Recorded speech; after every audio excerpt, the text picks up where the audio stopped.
दोस्तों, क्या आपको पता है नूडल्स और चिप्स जैसी सारी पैकेट में बंद चीजों में सुअर की चर्बी को मिलाया जाता है? और क्या आपको पता है फैक्ट्री में काजू कैसे बनता है?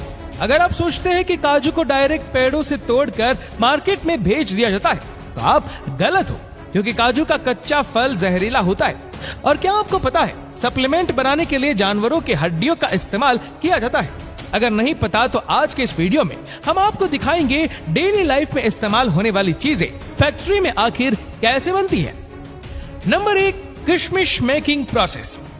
दोस्तों, किशमिश कितना फायदेमंद होता है ये तो आपको पता ही होगा, लेकिन क्या आपको पता है जो अंगूर हम बाजार से लाते हैं उनसे किशमिश नहीं बनते। अगर आप उन अंगूर से किशमिश बनाने की कोशिश करोगे तो अंगूर ऐसे ही खराब हो जाएंगे।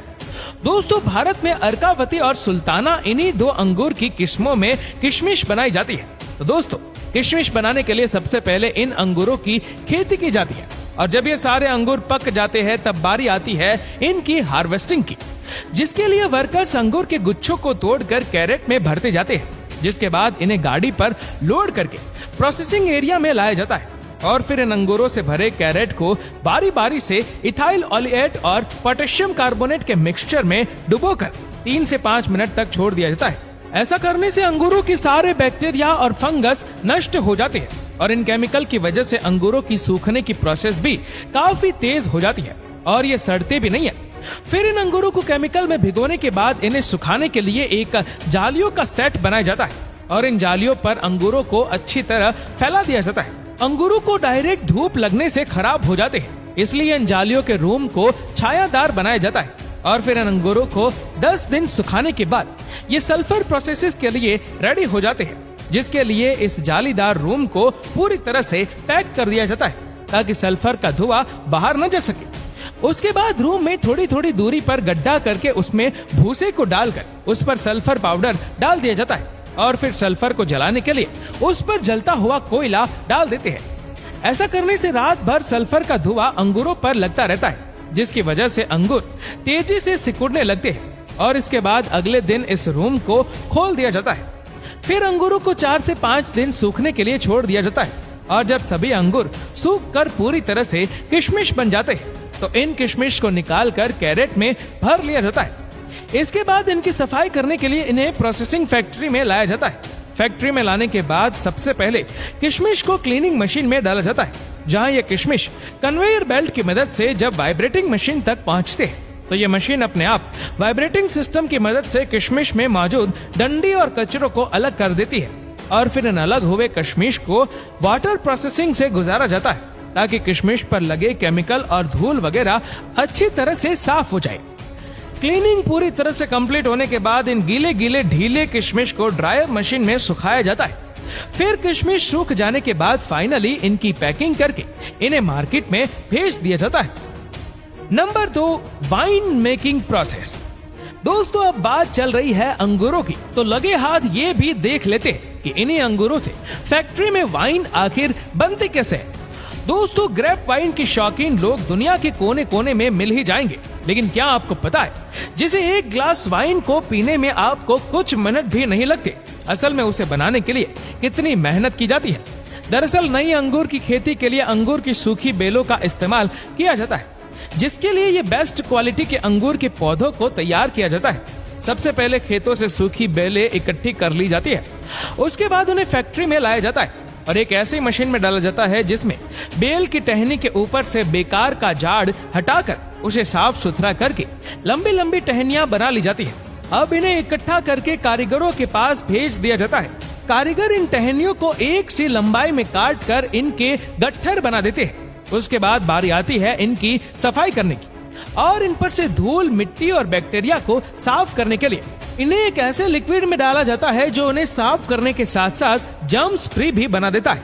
अब काम शुरू होता है कलम बनाने का, यानी कि ग्राफ्टिंग का, जिसके लिए जो सबसे अच्छी क्वालिटी की टहनियां होती है उन्हें गांठ वाले हिस्से की तरफ से छोटे छोटे टुकड़ों में काट कर उन्हें उसी घोल में डालकर उनकी भी सफाई कर ली जाती है। उसके बाद एक ऐसे मशीन की मदद से जिन टहनियों को गट्ठर बनाए थे उन्हें छोटे गांठ वाले टुकड़ों के साथ जोड़कर उनकी ग्राफ्टिंग की जाती है, जिसके लिए खास मशीन का इस्तेमाल किया जाता है। इस मशीन के ऊपर छोटे टुकड़े को फंसाया जाता है और नीचे लंबे टुकड़ों को रखा जाता है। जिसके बाद यह मशीन उस छोटे टुकड़े को लंबे टुकड़ों में फिक्स कर देती है और अब कलम बनकर तैयार हो चुकी है। अब इनमें नमी को बनाए रखने के लिए इन्हें सबसे पहले मोम के घोल में डाला जाता है। उसके बाद इन्हें इकट्ठा करके एक बॉक्स में डालकर ऊपर से लकड़ी का बुरादा डाल दिया जाता है। उसके बाद इनकी तराई की जाती है और महज 15 से 20 दिनों बाद जब इनमें अंकुर फूट जाते हैं और इनकी जड़ें निकल जाती है तो उन्हें उस बॉक्स में से निकालकर खेतों में रोपाई के लिए भेज दिया जाता है, जहां पर इनकी बेहतरीन देखभाल की जाती है और एक उम्दा किस्म की वाइन के लिए अंगूरों की फसल तैयार की जाती है। जब यह फसल पूरी तरह से तैयार हो जाती है तो प्रोसेस शुरू होता है वाइन बनाने का। इसके लिए सबसे पहले पके हुए काले अंगूरों को बेलों से तोड़कर इकट्ठा किया जाता है। फिर उन्हें फैक्ट्री में लाकर अच्छे से पानी से धोकर क्रशिंग मशीन में डाल दिया जाता है, जहां से शुरू होता है वाइन बनना। क्रशिंग मशीन में जो मिश्रण तैयार होता है उसमें अंगूर के छिलके और रस दोनों ही मिला हुआ होता है। अब जरूरत है इसमें ईस्ट और न्यूट्रिएंट्स मिलाने की। ईस्ट न्यूट्रिएंट्स मिलाकर इसे 2-3 दिन के लिए फर्मेंटेशन के लिए छोड़ दिया जाता है। अब इस प्रोसेस के बाद बारी आती है वाइन में अल्कोहल मिलाने की। नॉर्मली वाइन में 15 से 20% अल्कोहल फर्मेंटेशन किया जाता है। उसके बाद बचे हुए अंगूरों को एक प्रेशर मशीन में डालकर 2 टन प्रेशर के साथ प्रेस किया जाता है। फिर वाइन को छानकर एजिंग के प्रोसेस के लिए भेज देते हैं। वाइन एजिंग का प्रोसेस सालों में पूरा होता है, जिसके लिए तैयार वाइन को लकड़ी के बाइनरों में सालों तक स्टोर करते हैं और फाइनली वाइन रेडी हो जाती है। फिर इसे पैकिंग करके मार्केट में भेजा जाता है। नंबर 3, काजू मेकिंग प्रोसेस। दोस्तों, बच्चे हो या बड़े हो, काजू तो हर किसी को पसंद होता है, लेकिन क्या आपको पता है काजू कैसे बनता है? और अगर आपको ऐसा लगता है कि काजू को पेड़ों से तोड़कर डायरेक्ट मार्केट में भेज दिया जाता है तो आप गलत हो, क्योंकि काजू का कच्चा फल जहरीला होता है, इसलिए इसे प्रोसेस किए बगैर मार्केट में बेचा नहीं जा सकता। दोस्तों, काजू के फलों को कैश्यू एप्पल कहते हैं, जिसके निचले हिस्से में काजू का बीज होता है और इसी बीज के अंदर काजू होता है। इसके ऊपर वाले हिस्से से शराब बनाई जाती है। दोस्तों, इसे प्रोसेस करने के लिए काजू के फलों को पेड़ों से तोड़कर फैक्ट्री में लाया जाता है। फैक्ट्री में सबसे पहले काजू के फलों से काजू के बीजों को अलग कर दिया जाता है और फिर इन बीजों को 3 से 4 दिन तक धूप में सुखाया जाता है। उसके बाद इन सूखे हुए काजू के बीजों को हाई टेम्परेचर स्टीम के जरिए बॉईल किया जाता है। ऐसा करना जरूरी होता है क्योंकि इसके अंदर जहरीला केमिकल होता है, जो कि एक बहुत ही खतरनाक है। स्किन को खराब कर देता है, पूरी तरह से स्किन को जला देता है और फिर बॉईल करने के बाद काजू के ऊपरी कवर को निकाला जाता है, जिसके लिए मशीनों की मदद ली जाती है, क्योंकि काजू का ऊपरी कवर बहुत हार्ड होता है। उसके ऊपरी कवर को निकालने के बाद काजू के ऊपर एक पतला छिलका मौजूद होता है, जिसे निकालने से पहले इनकी रोस्टिंग की जाती है, क्योंकि कच्चे काजू को पकाना भी जरूरी होता है। ऐसा करने से इनमें मौजूद चिपचिपा लिक्विड भी उड़ जाता है और फिर रोस्टिंग के बाद काजू का पतला छिलका भी निकाल दिया जाता है। फाइनली काजू की सफाई और छटाई करके इन्हें पैक कर दिया जाता है। नंबर 4, साबुन मेकिंग प्रोसेस। दोस्तों, साबुन का इस्तेमाल तो हर कोई करता है, लेकिन किसी को यह नहीं पता होता है कि आखिर फैक्ट्री में साबुन बनता कैसे है। देखिए दोस्तों, साबुन बनाने के लिए सबसे पहले एक बड़े से टैंक में कास्टिंग सोडा के साथ एनिमल फैट को मिलाया जाता है और फिर इसमें पानी मिलाकर 15 से 20 मिनट तक उबाला जाता है। उसके बाद इस लिक्विड को छोटे छोटे छेदों के जरिए काफी प्रेशर के साथ कन्वेयर बेल्ट पर छोड़ा जाता है। इस प्रेशर की वजह से कन्वेयर बेल्ट पर जाते ही ये लिक्विड सख्त होने लगता है। उसके बाद इस मिक्सचर को 2 रोलर के बीच से गुजारा जाता है, जहां से ये मिक्सचर पतली पतली रिबन के शेप में बाहर निकलता है और अब इन पतले पतले रिबन को ग्राइंडर में डालकर छोटे छोटे टुकड़ों में काट लिया जाता है। फिर उसे दूसरे कंटेनर में डालकर कंपनी वाले अपने प्रोडक्ट के हिसाब से उसमें कलर और खुशबू के लिए फ्रेग्रेंस ऑयल मिलाते हैं। उसके बाद उसे अच्छी तरह मिक्स करके एक बड़े से सांचे में कंप्रेस किया जाता है, जिससे साबुन की लंबी लंबी पट्टी बाहर निकलने लगती है और फिर एक कटर मशीन इन साबुन की लंबी लंबी पट्टियों को छोटे छोटे हिस्सों में काट देती है। उसके बाद कंपनियां अपनी अपनी कंपनी के हिसाब से साबुन पर ब्रांडिंग करके उन्हें पैक कर देते हैं। Number 5, polyester cloth making. चलिए जानते हैं खराब प्लास्टिक से फैक्ट्री में कपड़ा आखिर बनता कैसे। देखिए दोस्तों, खराब प्लास्टिक से कपड़ा बनाने के लिए सबसे पहले दुनिया भर से बहुत सारा खराब प्लास्टिक का मटेरियल फैक्ट्री में मंगवाया जाता है। उसके बाद इन सारे खराब प्लास्टिक के मटेरियल्स को कन्वेयर बेल्ट पर डालकर बहुत ज्यादा खराब प्लास्टिक को अलग कर दिया जाता है।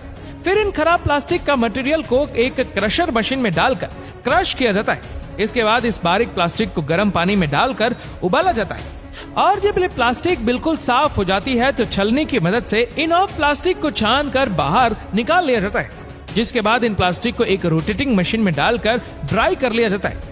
फिर इस ड्राई प्लास्टिक के पाउडर को इस मशीन में डाला जाता है, जहां ये प्लास्टिक का पाउडर हाई टेम्परेचर से गुजरते हुए प्लास्टिक के लंबे लंबे थ्रेड की शेप में बाहर निकलता है।